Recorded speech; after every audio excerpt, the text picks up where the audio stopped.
கோவையில் 170வது ஸ்ரீ நாராயண குரு ஜெயந்தி விழா. ஸ்ரீ நாராயண குரு ஜெயந்தி விழா 3 நாட்கள் மிக பிரம்மாண்டமாக நடைபெற்றது. கோயம்புத்தூர் ஸ்ரீ நாராயண மிஷன், ஸ்ரீ நாராயண குரு கல்வி அறக்கட்டளை மற்றும் கோயம்புத்தூர் ஸ்ரீ நாராயண குரு அறக்கட்டளை இணைந்து 170வது குரு ஜெயந்தி விழா விமரிசையாக கொண்டாட்டம். அதிகாலை 5:30 மணியளவில் கணபதி ஹோமம் மற்றும் கலச பூஜையுடன் விழா தொடங்கியது. SNM கல்வி நிறுவனங்களில் பயிலும் மாணவியர்கள் மற்றும் ஆசிரியர்கள் பூக்கோளம் போட்டியில் பங்கேற்றனர். பின்னர் விழாவின் விருந்தினர் கே. ஜனார்த்தனன் தமிழ் கருத்தரங்கு சொற்பொழிவை விளக்கேற்றி துவக்கி வைத்தார்.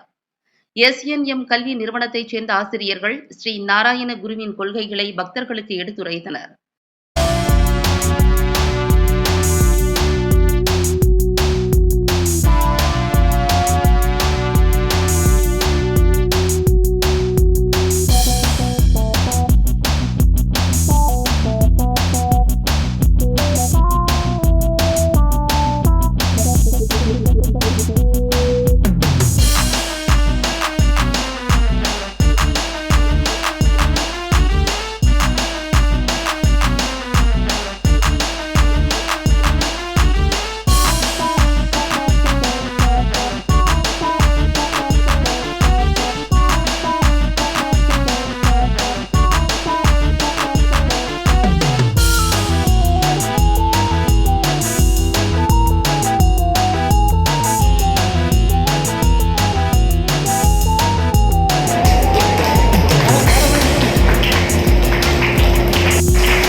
அதனைத் தொடர்ந்து பி. சாமி ஜெயந்தி விழாவினை முன்னிட்டு அன்னதான விருந்தை துவக்கி வைத்தார். அன்னதானத்தில் அனாதை இல்லம், முதியோர் இல்லங்களுக்கும் மற்றும் பக்தர்கள் என சுமார் 2000த்திற்கும் மேற்பட்ட மக்கள் கலந்து கொண்டனர். மாலை 4 மணி அளவில் கே. பாகுலேயன் தலைமையில் ஸ்ரீ நாராயண குரு ஜெயந்தி ரத ஊர்வலம் நடைபெற்றது. அலங்கரிக்கப்பட்ட தேரில் ஸ்ரீ நாராயண குருவின் திருவுருவ சிலை சாய்பாபா காலனி முக்கிய வீதிகளின் வழியாக சென்றது. SNM நிறுவனங்கள் மற்றும் மகளிர் அணியின் ஆரவாரத்துடன் ஊர்வலம் மகிழ்ச்சியுடன் நடைபெற்றது.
அதனைத் தொடர்ந்து ஜெயந்தி சம்மேளனம் துவங்கியது. என். மோகனன் வரவேற்புரை வழங்கினார். விழாவிற்கு மிஷன் தலைவர் டி.எஸ். ஹரிஷ்குமார் தலைமை வகித்தார். பொதுச் செயலாளர் கே. வேலாயுதன் ஜெயந்தி அறிக்கையை வழங்கினார். சிவகிரி மடத்தைச் சேர்ந்த ஸ்ரீமத் சிவஸ்வரூபானந்த சுவாமிகள் குத்துவிளக்கேற்றி அருளுரை வழங்கினார். சிறப்பு விருந்தினராக டாக்டர் ஏ.வி. அனூப் கலந்து கொண்டு சிறப்புரை வழங்கினார். சிறப்பு விருந்தினர்கள் எஸ்.என்.எம். தலைவர்கள் மற்றும் நிர்வாகிகளால் கௌரவிக்கப்பட்டனர். எஸ்.என்.ஜி.இ.டி. தலைவர் பி. சாத்துக்குட்டி ஜெயந்தி உரையை வழங்கினார். முன்னதாக நடைபெற்ற கட்டுரை போட்டி, ஆன்லைன் பேச்சுப் போட்டி வெற்றி பெற்றவர்கள் மற்றும் இளைஞர் கழகத்தின் 10 மற்றும் 12ஆம் வகுப்பில் முதல் இடம்பெற்ற மாணவர்களுக்கு சிறப்பு விருந்தினர்கள் பரிசுகள், சான்றிதழ்கள் வழங்கி மாணவர்களை கௌரவித்தனர். எஸ்.என்.எம். துணைத் தலைவர் என். மணிகண்டன், இணை செயலாளர் பி.எஸ். சோமன், பொருளாளர் சி. கங்காதரன், எஸ்.என்.எம்.எம்.எஸ். தலைவர் வி. சந்திரகுமார், பொருளாளர் எம். சிவன், எஸ்.என்.ஜி.இ.டி. பொருளாளர் பி.வி. சஜீஷ்குமார் மற்றும் எஸ்.என்.எம். குழு உறுப்பினர்கள் கலந்து கொண்டு விழாவினை சிறப்பித்தனர். எஸ்.என்.ஜி.ஒய்.எம். தலைவர் வி. வினோத்குமார் நன்றியுரையுடன் விழா நிறைவுற்றது. குரு ஜெயந்தி விழாவில் அறக்கட்டளை நிர்வாகிகள், ஆசிரியர்கள், மாணவ மாணவியர்கள், பெற்றோர்கள் உட்பட ஏராளமானோர் கலந்து கொண்டு மகிழ்ச்சியை வெளிப்படுத்தினர்.